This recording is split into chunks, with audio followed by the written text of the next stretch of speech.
Ladies and gentlemen, no matter what you say, no matter how you feel about them, the Phoenix Suns currently are and have been the hottest team in the entire NBA, as they currently sit with a ridiculous 41-9 overall ranking and the outright top standing in the entire league. And for a team like this, who is coming off of a 2021 finals appearance, having a noticeably improving young rotation from top to bottom, and of course with one of the NBA's best young rising stars leading this team in Devin Booker, there is absolutely no reason why this team shouldn't be the buzz of the league as they have been for quite some time. But ironically, the craziest part about this Phoenix Suns team this season has not been any of the points I've already mentioned. As in case any of you guys have been living under a rock for this entire season, if you haven't noticed what the one and only Chris Paul has been doing for the Phoenix Suns up until this point, well, I'll tell you right now, if you haven't, you better start paying attention because it is something that the NBA might never see again. One sec, if you haven't yet, don't forget to like the video if you do enjoy, subscribe, and turn on those noties to never miss another NBA video.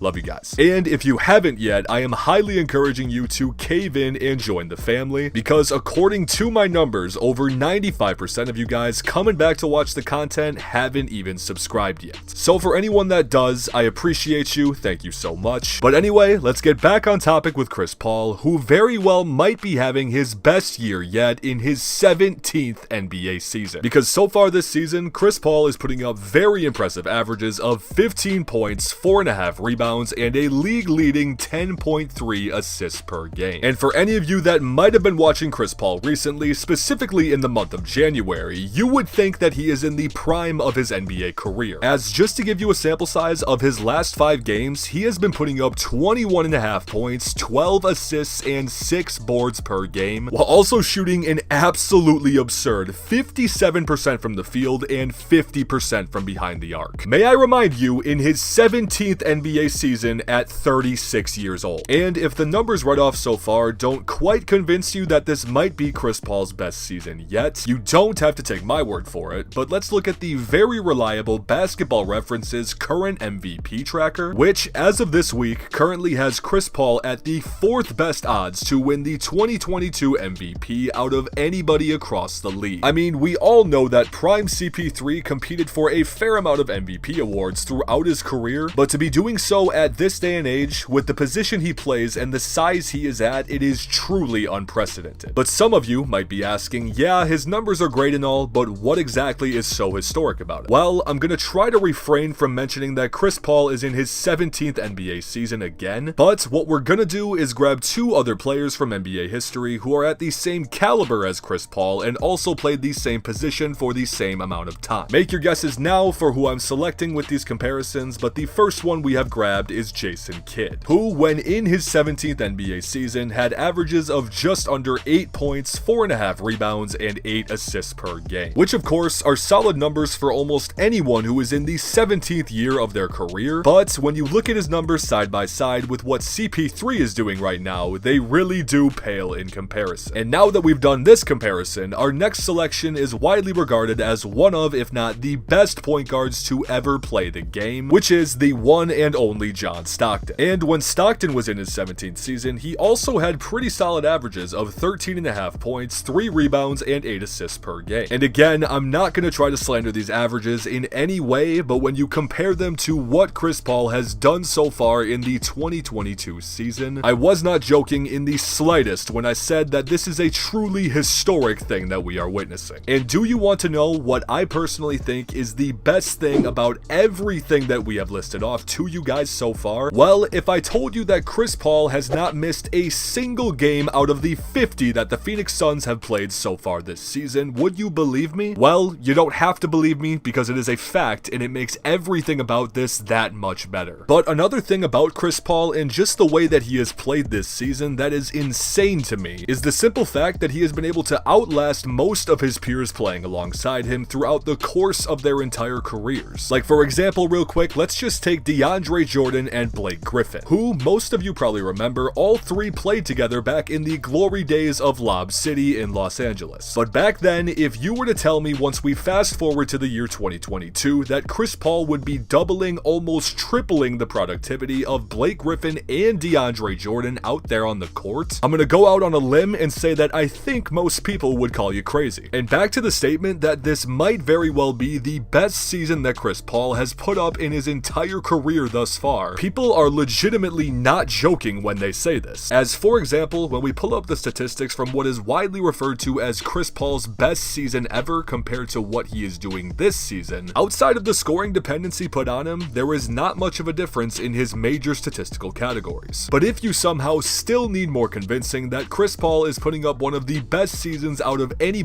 across the league, let's take a deeper look into an area of Chris Paul's game where he has been highly disregarded throughout the course of his entire career, which has simply been his ability to be clutch. And don't get me wrong, CP has definitely had his fair share of clutch moments throughout his career, but for the most part, I think a lot of people refer to him as a choker. Well, I'm here to tell you that this season so far, he has literally been the exact opposite of that. As when you look at his specific fourth quarter rankings in comparison to every other player across the league, CP3 currently ranks first in assists, first in steals, 7th in total points, and is shooting 42% from deep. And then when we dive a little bit deeper into his clutch statistics, he currently has a plus 47.5 net rating and a ridiculous 68.5% true shooting percentage. Long story short, I think it is safe to say that so far this year, Chris Paul might be the most clutch player in the entire NBA. But all in all, you guys, with everything I have read off to you so far about the absurd season that Chris Paul is currently putting up, it truly just blows my mind to see the continued amount of hate that this man still gets. And I also do understand that with a player like Chris Paul, he has been getting this trolling from different people throughout almost his entire NBA career, but what's upsetting about it, specifically within this season, is that it is overshadowing the greatness that we are witnessing from him on a night in and night out basis. Because of course, to some people, this might just seem like another average Chris Paul season, but to be honest, there's not that many more years where we're gonna see this insane level of productivity from one of the greatest point guards to ever touch a court. So to finish this, I guess I'll just say, don't take what we're witnessing for granted. But as always, I want to hear what you guys think about Chris Paul's season and what you think about the Phoenix Suns as well. So please let me know in the comments, do you think this Phoenix Suns team is capable of winning an NBA championship this year? Also, again, if you haven't yet, don't forget to go down below and leave a like on the video if you did enjoy, and of course, subscribe while you're down there. Brand new NBA videos every single week, you guys. We're getting into the heart of the NBA season. You do not want to miss what's coming. But on that note, I also want to say thank you so much to each and every one of you for watching. I appreciate you all more than anything. You all know this, and I will see you guys in the next video.